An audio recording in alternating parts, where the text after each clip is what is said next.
Welcome to KTV special story. నేను స్వప్న. ఇలాంటివి జరుగుతాయా అనుకోవద్దు. ఇదంతా కథేనని కొట్టిపడేయవద్దు. ఇది కథ కాదు, జరిగిన నిజం. ఆ నిజం నుంచి పుట్టుకొచ్చిన కథే చరిత్రగా మారిన అక్షర సత్యం. ఒక భర్త అద్భుత ప్రతిభను తన గొప్ప త్యాగంతో ప్రపంచానికి పరిచయం చేసి భర్త అపూర్వ విజయానికి బాటలు వేసిన గొప్ప ప్రేమ కథ ఇది. వడలు పులకించే ఆ అద్భుత కథను తెలుసుకోవడానికి ఇంకెందుకు ఆలస్యం? Let's watch the real love story. ఆమె తను ఎంతో ఇష్టపడే హెయిర్ డ్రైయర్ను అమ్మేసింది. ఎందుకో తెలుసా? తన శ్రీవారు రాసిన ఒక పుస్తకాన్ని ప్రింటర్కి పంపడానికి అవసరమైన పోస్టల్ ఖర్చుల కోసం. ఈ కథ గురించి తెలుసుకోవాలంటే గ్యాబ్రియల్ గార్షియా మార్క్వేజ్ మర్సిడీస్ బార్చాలా లవ్ స్టోరీలోకి వెళ్లాల్సిందే. అదేంటో చూసేద్దాం. మన కథలో హీరో గ్యాబ్రియల్ తన నాయిక మర్సిడీస్ను తొలిసారి చూసింది ఒక స్కూల్లో. అమ్మాయి డ్యాన్స్ చేస్తుండగా చూడంగానే ఫ్లాట్. అప్పటికి గ్యాబ్రియల్కు 13 ఏళ్ల వయసు.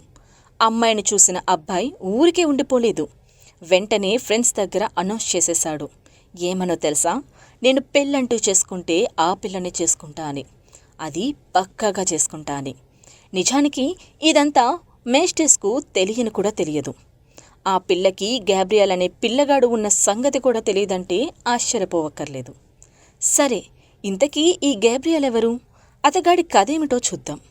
మన హీరో గ్యాబ్రియల్ చాలా తెలివైన కుర్రోడు, కానీ కటిక పేదవాడు.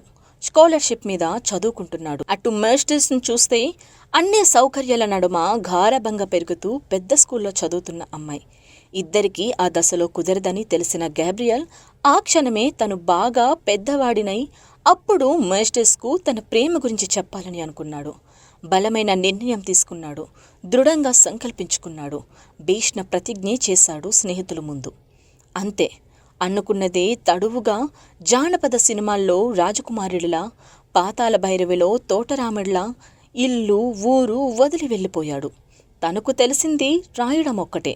అందుకే జర్నలిజాన్ని వృత్తిగా ఎన్నుకున్నాడు. మొదట్లో చిన్న చితకా పేపర్లో పనిచేసిన కొంతకాలానికి పెద్ద పేపర్లో స్థిరమైన ఉద్యోగం దొరికింది. 4 రాళ్ళు వెనకేసుకొని మళ్ళీ తన ఊరికి తిరిగి వచ్చాడు. ఈసారి మరి ఆలోచించలేదు. తిన్నగా మర్సిడీస్ వద్దకు వెళ్ళి తన ప్రేమ గురించి, తనను మెప్పించడానికి ఇన్నాళ్ళు తన పడిన శ్రమ గురించి చెప్పాడు. అదృష్టవశాత్తు మర్సిడీస్ గ్రీన్ సిగ్నల్ ఇచ్చేసింది. ఇంకేంటి, ఆ ఇద్దరూ వివాహ బంధంతో ఒకటయ్యారు.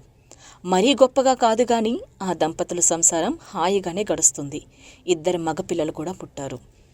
గ్యాబ్రియల్ జర్నలిజం వృత్తితో పాటు ప్రవృత్తిగా కొన్ని నవలలు కూడా రాశాడు. డబ్బైతే మస్తుగా రాలేదు గాని మంచి పేరు ప్రఖ్యాతులు మాత్రం వచ్చాయి. అయినా గ్యాబ్రియల్లో ఏదో వెలితి. ఇంకా ఇంకా ఏదో చేయాలని, ఎంతో సాధించాలని, తనేమిటో తన సామర్థ్యమేమిటో అతనికి బాగా ఎరుక. అవి మర్సిడీస్ కూడా తెలుసు. భర్తకి ఇంకా మంచి పేరు రావాలని ఆమె కోరుకుంటూ ఉండేది. అందుకు అవసరమైన ఒక ఆలోచన ఒకసారి గ్యాబ్రియల్ మస్తిష్కంలో మెరిసింది. కారులో వెళ్తుండగా తట్టింది ఆ ఆలోచన. వెంటనే ఇంటికి వచ్చి భార్యకు చెప్పాడు. తాను ఉద్యోగం మానేస్తున్నానని, ఒక పుస్తకం రాస్తానని, పూర్తి కావడానికి నెలలు సంవత్సరాలు పట్టవచ్చని. మర్సిడీస్ అలాగే కాని అంది. ఇంటి సంగతి, పిల్లల సంగతి తాను చూసుకుంటానని మాటిచ్చింది. పిల్లల్ని పిలిచి నాన్నని అది కావాలి ఇది కావాలని అడగకుండా, ఆయన పని చెడగొట్టకుండా ఉండాలని చెప్పింది. ఆనాటి నుంచి 2 పిల్లలకి కాదు, భర్తకు కూడా తానే అమ్మగా మారి ఎప్పటికప్పుడు అన్నీ సమకూర్చుతూ సకల సేవలు ఒంటి చేత్తో చేసింది. ఇంట్లో ఉన్న డబ్బులు నెమ్మదిగా కరుగుతూ వచ్చాయి. వస్తువులు మొదట తాకట్టు, పిదప వాకట్టుకు ఇంటి యాజమానికి అద్దె కట్టలేదు. కొంతకాలం ఆగమని బ్రతిమలాడి ఒప్పించింది. ఈవేవీ తెలియని గ్యాబ్రియల్ రాస్తూనే ఉన్నాడు. అది మహత్యమో గాని ఆలోచనలు ఏ దివి నుంచి డౌన్లోడ్ అయినట్టు చకచక వచ్చేవి. అక్షరాలు, వాక్యాలు, పేరాలు, పుటలు దొర్లిపోయాయి. ఇంట్లో ఎంత కష్టమున్నా మర్సిడీస్ భర్తకు తెలియనిచ్చేది కాదు. పిల్లల్ని కూడా కట్టడిలో ఉంచేది. వాస్తవం కలని భంగపరచకుండా అన్ని జాగ్రత్తలు తీసుకుంది. చుట్టాలు, స్నేహితులు మీకేం పిచ్చి పట్టిందా, ఉద్యోగం సద్యోగం లేకుండా ఆ రాతేమిటని దుయ్యబట్టారు. ఆ మాటలు భర్త చెవిన పడకుండా మర్సిడీస్ జాగ్రత్త పడింది. ఎప్పటికైనా నవ్విన నాపాచనే పండుతుందిలే అనుకుంటూ తమదైన ఆ రోజు కోసం ఎదురు చూసింది. ఆ రోజు రానే వచ్చింది. శ్రీకారం చుట్టిన 18 నెలల తర్వాత 1966లో ఒక శుభముహూర్తాన గాబ్రియల్ 500 పేజీలు కట్టను పట్టుకుని బయటికి వచ్చాడు. మాసిన జుట్టు, గెడ్డం, మెరిసిన కళ్ళు, ముఖంలో చెప్పలేనంత సంబరం. ఇంతకీ ఆ నవల మహాగ్రంథం ఏమిటో చూద్దామా? మెకెండ్కు చెందిన బ్యాండియా కుటుంబ చరిత్ర, 7 తరాల కథ. శతాబ్దానికి పైగా ఉత్కంఠభరితంగా సాగిన ఆ కథలో ప్రేమ ఉంది, పగ ఉంది, యుద్ధం ఉంది, రక్తపాతం కూడా ఉంది. శీర్షిక 100 Years of Solitude. పుస్తకమైతే పూర్తయింది. తర్వాత ఏం చేయాలి? ముద్రణ తప్పదు. ఎవరు చేస్తారు? ఎవరికి పంపినా నచ్చుతుందో లేదో? అంత పెద్ద నవల్ను ముద్రించడానికి ఒప్పుకుంటారా అసలు? ఇవన్నీ పక్కన పెడితే అసలు పోస్టల్ ఖర్చులకే ఇంట్లో చిల్లిగవ్వలేదు. స్టాంప్ ఛార్జీలు భారీగానే పడతాయి. దిక్కుతోచక తల పట్టుకుని కూర్చున్నాడు గాబ్రియల్. అతని బుర్ర ఇలాంటి విషయాలు ఆలోచించడం మానేసి చాలా కాలమైంది. మెర్సిడెస్ మళ్ళీ రంగంలోకి దిగింది. ఇంట్లో ఆ మూల ఈ మూల ఉన్న వస్తువులన్నీ మూటగట్టింది. రేడియో, వంటపాత్రలు, డ్రెస్సింగ్ టేబుల్, మంచాలు, కుర్చీలు, వండుకునే పొయ్యితో సహా అన్నీ అమ్మకానికి పెట్టేసింది. తాను ఎంతో ఇష్టపడి కొనుక్కున్న హెయిర్ డ్రయర్ను కూడా అమ్మేసింది. బాధపడలేదు. తన భర్త కల నెలవేరబోతుందని సంతృప్తి చెందింది. 500 పేజీల భారీ కట్ట మెక్సికో నుంచి అర్జెంటీనాకి పోస్టల్ ఛార్జీలు చెల్లించి ఎలా అయితేనేం పత్రాలను పోస్ట్ చేశారు. పోస్టాఫీస్ నుంచి బయటికి వస్తూ గాబ్రియల్ అన్నాడు, ఇంత శ్రమ, ఖర్చు బూడిదలో పోసిన పన్నీరు కాదని. మెర్సిడెస్ అంది, ఇది మన కన్నీరు. ఎలా అయితే అలా కానీ కన్నీలు ఇంకిపోవుగా. ఎదురు చూశారు. పబ్లిషర్ నుంచి వర్తమానం కోసం ముద్రణకు ఒప్పుకున్నట్టు ఒక రోజున చల్లని కబురు వచ్చింది. తర్వాత ఏం జరిగింది? తొలి కాపీ 1967లో సిద్ధమైంది. ఒక సాదా సీదా రచయిత రాసింది గనక ఎటువంటి హంగు ఆర్భాటం లేకుండా విడుదలై మార్కెట్లోకి వెళ్ళింది. అంతే, ఒక విస్ఫోటనం, మరో చరిత్ర. అతి తక్కువ కాలంలోనే అన్నీ అమ్ముడైపోయాయి. 2వ ఎడిషన్, 3వ ఎడిషన్, 100 Years of Solitude ఈ నవల బెస్ట్ సెల్లర్ అయింది. అదో మాస్టర్ పీస్ అన్నారు విమర్శకులు, విశ్లేషకులు. ఎక్కడ చూసినా విన్నా ఆ నవల గురించే చర్చలు. 46 భాషల్లోకి అనువాదమయ్యింది. 50 మిలియన్ల పత్రాలు.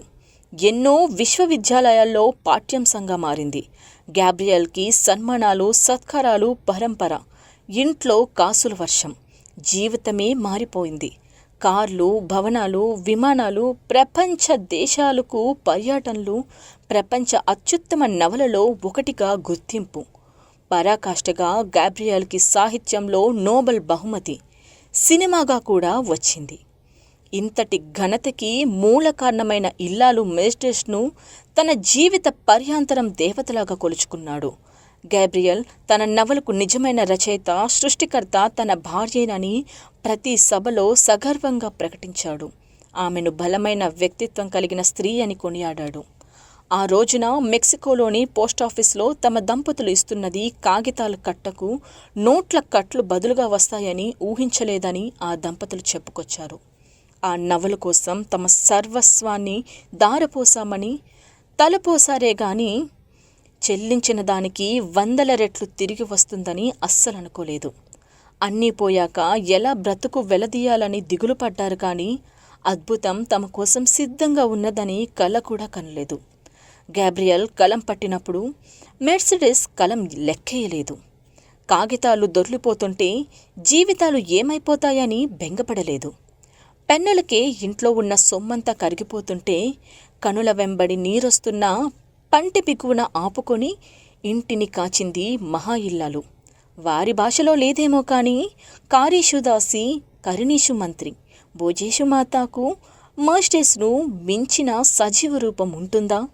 గాబ్రియల్ 13 ఏళ్ల వయసులో చిగురించిన ప్రేమ 18 ఏళ్ల నిరీక్షణ తర్వాత ఫలించి వివాహ బంధంగా మారి పేదరికపు అంచులు చూసి ఆకలి దప్పుల కష్టాలను అధిగమించి అప్పుల బాధలకు తట్టుకుని విజయపదం చేరింది. భర్త పటిమపై భార్యకు అపారమైన నమ్మకం, భార్య ఒరిమిపై భర్తకు అంతులేని విశ్వాసం, ఒకరంటి ఒకరికి తరిగిపోని అనురాగం, కష్టంలో బాధల్లో చెక్కు చెదరని దాంపత్య బంధం. ఇలాంటి మరిన్ని అద్భుతమైన కథనాల కోసం చూస్తూనే ఉండండి మా కంచర్ల స్టోరీ లైన్.